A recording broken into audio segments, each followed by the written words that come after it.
Hello and welcome to the Sisters for Fitness Wellness Show. I'm Stephanie Gaines-Bryant. Our guest today is Dr. Geoffrey Mount Varner, and today we're talking about the dreaded flu and other seasonal illnesses. Flus, the cold, viruses, things that are very common this time of year. Welcome. Thank you for having me. Thank you very much. Now, this time of year, a lot of people contract the flu, and you wonder, does the flu shot work? The flu shot absolutely works. It saves lives. It saves days from missed work.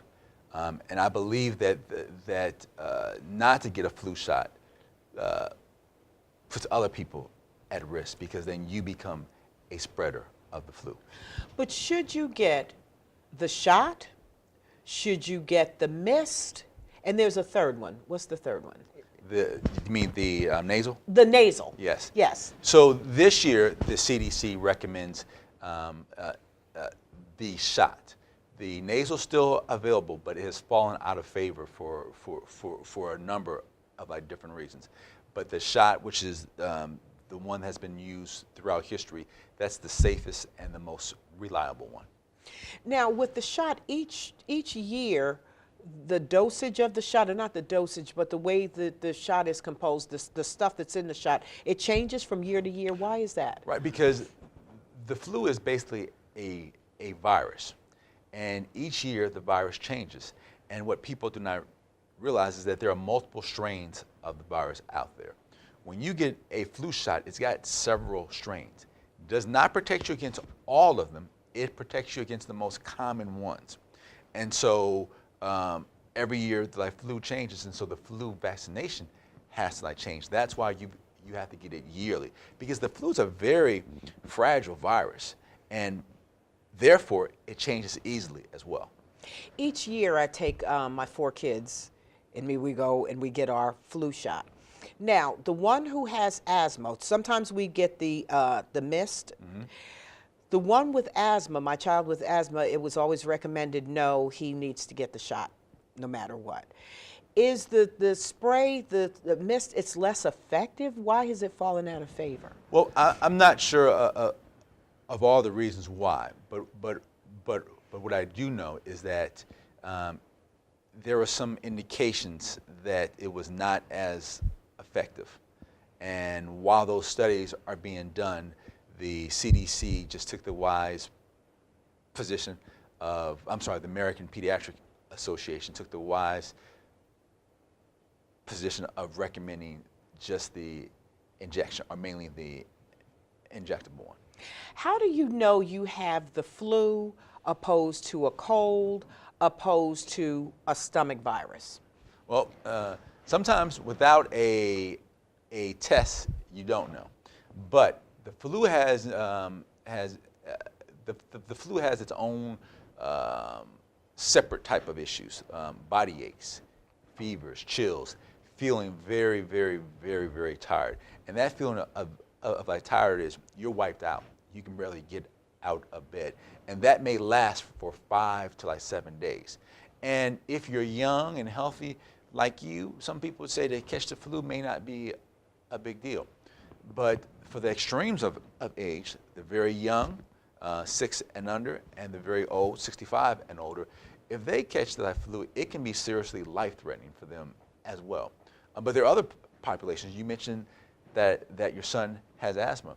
He is what we would call increased risk. He's someone that we will want to be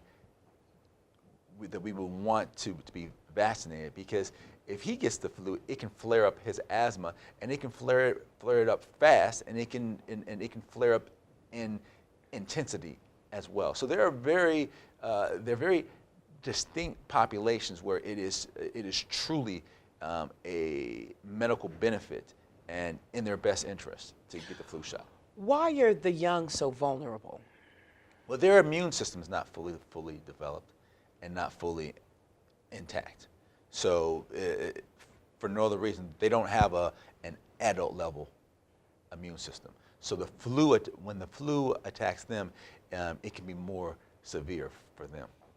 And for the older population, why are they more vulnerable? Well, the older population, in general, in the spirit of like medicine, the older people get, the more ailments, health ailments that they get.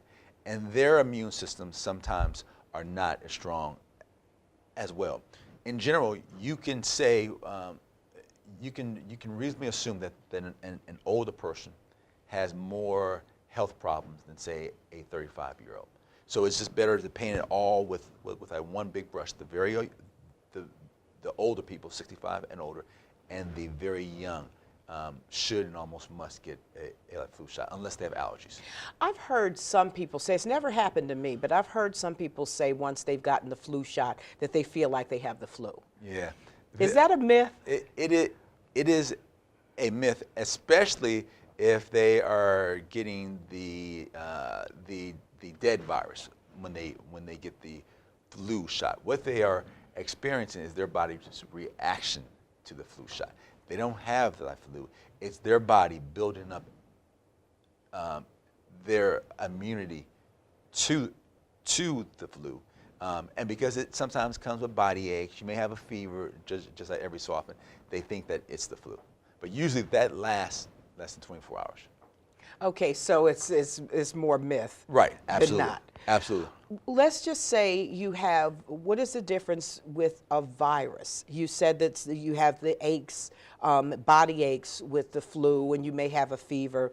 With a virus, is that pretty much gastrointestinal? So there are multiple different viruses. Some of them can be upper respiratory viruses, which is the common cold, or it can be a gastrointestinal virus, which usually lasts for 24 to 48 hours, presents with nausea, vomiting, diarrhea as well. The only treatment for that is to stay hydrated and let it pass as well. So the word virus encompasses a whole a number of types of viruses. So when your mother says if you go outside without a hat on, you'll catch your death of cold, is that true? Where does that come from? Well, we laugh, but we're all taught that. And so if you go out in the cold, you won't catch a cold from being cold because the cold weather does not have a virus in it. So what is it? Is it the fact that during the wintertime we're more confined? We are more confined, and therefore people are touching more because, let's be honest, the most common way that the flu and the viruses are passed are by fomites and by contact, meaning that if I sneeze here, I touch it, walk away, and somebody comes up and touches it, then they have now spread the virus. So it's very common that people spread it that way, and they can also spread it by respiratory droplets as well. So so does that mean you should wash your hands more often? Oh, washing your hands is key. In fact, and it's so simple. It's so simple. It's so simple. You will actually, when you notice that when you go to a hospital, they've got the hand washing soaps every place. There's a federal organization that rates hospitals based upon how the employees wash their hands and how often. And that's because the more things you touch and you have germs on your hand, the more viruses you pass along. Absolutely. In fact, if you wanted to decrease the spread of any virus, just wash your hands. Washing your hands is key. And even the hand sanitizer has shown to be 99% effective at killing viruses. What's the difference, or what's more effective, you washing your hands doing the whole soap and water thing, or the non-water ones, the ones you just put on your hands, the alcohol-based? Well, hand sanitizer. It depends. As long as the product has an antibacterial in it. Okay, say that one more time. So everybody can hear you. As long as it has a chemical in there that's focused on killing bacteria. The hand sanitizers, by and large, usually have that. Washing your hands the old-fashioned way helps as well. Using hot water helps kill the virus as well. So when you wash your hands, you should definitely use hot water opposed to Yes. lukewarm. Yes. That makes a difference. It makes a difference. Now, when I say hot, not so hot that it burns your hand. The first priority is just washing your hands. Having the water be hot is icing on the cake. Now, you know kids are germ Oh, factories. they are. They are. They bring them home from school with the toys, and kids are big, giant germ factories. What do we do? What we do is that we as adults get a flu shot first. Because if there's anyone who's going to spread the flu to you, it's going to be that child, especially that child in daycare. But most importantly, we teach our children to wash their hands when they get out, when they use the bathroom. If you could equip them or give them a hand sanitizer bottle to like keep in their bag, wash their hands before they eat. It all boils down to wash their hands. And when they come home, with all that bacteria and all those viruses, washing their hands as soon as they get in the house is key. If you've got a child, or if you suspect as an adult that you may have the flu, for example, what are some of the symptoms we should look for? You mentioned that you should look for body aches, you should look for fever. Right. Body aches, fever, runny nose, just common cold type of symptoms, just being very, very drowsy, a lack of energy, and they often have sinus problems as well. They almost feel as if someone has taken the life out of them because they just have so much loss of energy. Now, there's a difference, of course, between cold, flu, and sinus. A lot of times this time of year, a lot of people have lots of sinus and allergy issues. Right. And you think it's just in the spring, but it's not. Winter can bring about some issues as well. Right. Well, studies have shown that even most sinus infections are viral in nature. Now, you can get a chronic on acute, meaning that it can start off as a viral infection. If it stays long enough, it can become super infected with a bacteria, and at that point, you need an antibiotic. But most sinus infections are viral in nature, and you therefore don't need an antibiotic. So as far as treatments for things like the flu, if you didn't get your flu shot, or how about people who get a flu anyway, even though you get the flu shot? So if you get the flu and you're diagnosed with the flu, there are antivirals that are now available from your doctor. But what's key is that you've got to take them within 48 hours of developing symptoms. I'm sorry, within 24 or 48 hours of developing the symptoms. So what they do, they don't completely cure it, but instead of you having symptoms for 5 days, taking the antivirals would assist in you having symptoms for, say, 2 to 3 days. Instead of it being say it's a 10 in a severity score, it would be more of a 4 or 5. So it doesn't cure it, it just decreases its effect. So, but what about the people who they got their flu shot, but they still got the flu? Right. So that does happen? It definitely happens. I probably got off key. So when you get a flu shot, it treats you for the most common strains. It doesn't treat you for all strains.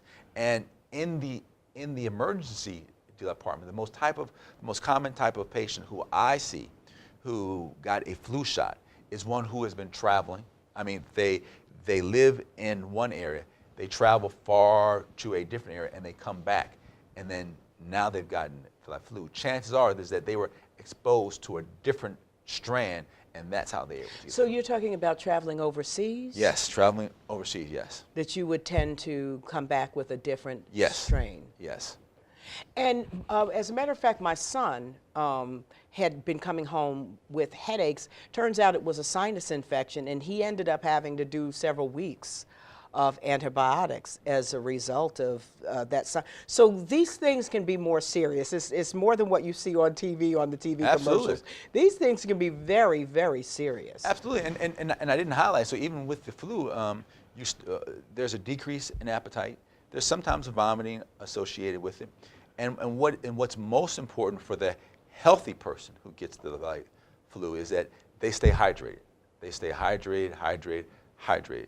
Talk to your physician to see if you need to go to the emergency department. But for the extremes of age, when you think that they have the light flu, you should definitely have them follow up in the emergency department or with their primary care doctor.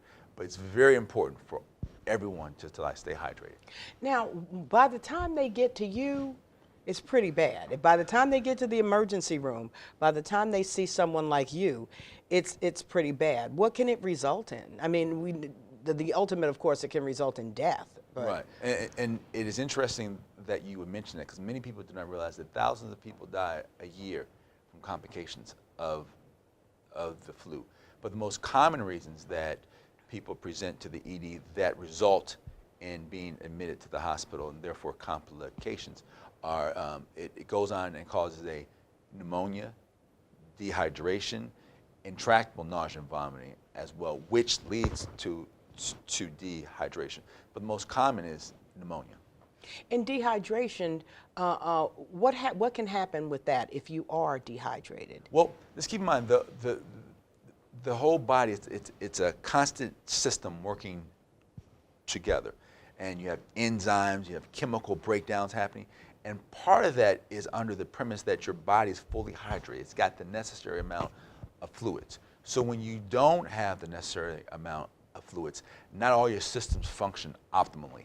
And when not everything else functions optimally, it impacts different parts of the body as well. And I'm here to tell you, when you're feeling sick, if you've got a flu or a virus, the last thing you want to do is eat or drink something, but you have to. Oh, as someone who's had the light flu, who has kids, someone who has kids who's had the light flu, last thing you want to do, but if you want to save yourself a trip to the emergency department, it's important to stay hydrated, hydrate. So do you find that this year has been worse than previous years, or this year's been pretty moderate? What have you seen so far? So this year, the CDC came out yesterday and has shown that it's in all of the states. From my 20 years experience, February and March are going to tell us the most in terms of how bad the light flu is. What I have noticed in my clinical practice is that I started getting flu-like symptom patients earlier, and so that leads me to believe that this is going to be a more severe flu season. And what do you consider a severe flu season? Severe flu season is one that unfortunately results in deaths, and one that results in more hospitalizations. What happens often is that, which causes backups in the emergency department as well in the 911 system, is that people have the flu and they're healthy, and they know they have the light flu, they have all the signs and symptoms because they Google it, and they still come to the emergency department. As an ER doctor, I would encourage you, if you have any doubts, you should go to the emergency department. But if you're young and healthy, when you come in, chances are we're going to send you home, give you a work excuse, and you go home and hydrate. The medical infrastructure does not have a system where everyone who comes to the hospital for the flu will get admitted. It doesn't work anything like that. What do you think about some of these natural remedies for the flu and colds and viruses? I don't know enough about them. In my household, we don't do a lot of natural remedies. I'm not saying that they don't work, it's just that I don't know enough about them. Okay, because some people would rather try the natural remedies than to go to the doctor, or some of these things that you can take before you have, because some of these natural defense things such as echinacea, vitamin C. Vitamin C. Things. So what do you think about those? So I have read studies on vitamin C, and there is no clear study that says that vitamin C decreases the likelihood of you getting a cold. However, there are some people that they believe that is the case, and if they take it, they are less likely to get a cold. It's called the placebo effect. Then go ahead and take it. But what I will say, and this is what I must put on my ER hat is that if you have any doubt about your health status while you're going through this sickness, then come on to the ED. We're open 24 hours a day, 7 days a week, and we're very good at triaging. The ED is different from any other organization. ED meaning emergency department. It's not first come, first serve. It's who's the sickest. So I can go in there as a patient if I'm a low priority, like a priority 4, and I'm not very sick. I may sit there for several hours, and I see all these people who are going in front of me. It's because they're sicker. And then people do not realize is that in the back of the ED, you have the ambulance bringing patients in as well. Because that has been a big complaint of mine, is that wait. Yes. It is just, so is that the way it is everywhere? Where it's not first come, first serve, it's who's the sickest. Is that just kind of generally the way emergency rooms Oh yes, work? that I can say without fear of contradiction. If you are in certified emergency department, your premises, it's who's the sickest that is treated first. It's emergency care. So who is the sickest, they get treated first. And it's frustrating. You're right. If you're there and you've been there for a while, you may end up waiting because there are sicker people. And think about it. If you had a sick family member, wouldn't you kind of want them to be served before the guy with the splinter in his finger? That's absolutely true. But no one likes to sit there and wait. And I'm sure you give equal treatment. Yes. To everyone. You know, once you are seen, the doctor takes your case seriously and does everything that needs to be done to take care of you. But that is my major complaint with having to go. And I tell you, it has to be very serious to get me to go to an emergency room or to take one of my kids, because I hate that wait. Well, that is you in terms of that. It has to be very, very serious. And again, if you have any doubt, you should come to the emergency department. But the example I gave about splinters, it's not uncommon for me to get a patient who's there for a splinter. But fortunately, we're in a country that we have a robust health system. So anyone who comes, you will definitely get a triage and you will be treated at some point. But to what bothers you, I think it's very important for me to just highlight for a moment. When you're waiting, we're not sitting in the back, just sitting there. We're actually sitting in the back, seeing patients, moving patients, and we also don't like patients to wait. So when the patient comes back and they've been waiting a while, it's probably not helpful to spend your first 15 minutes to want to complain to the doctor or to the nurse or to the tech about how long you've been waiting, because I haven't been to all EDs, but I can assure you that the ED's goal is not to make you wait. So we talked about in our last program, we were talking about the things you can do, how to survive a police encounter. How do you survive an emergency room encounter without, because that's what I want to do. I want to complain. So you finally came in here. You're finally seeing me. I've been waiting for 2 or 3 hours. And oh, well, I didn't say don't complain, but I but it's would not say, helpful. Well, I would say that often there are patient advocates, and they are there to deal with your complaints. They are there to help to inform you how long it will be.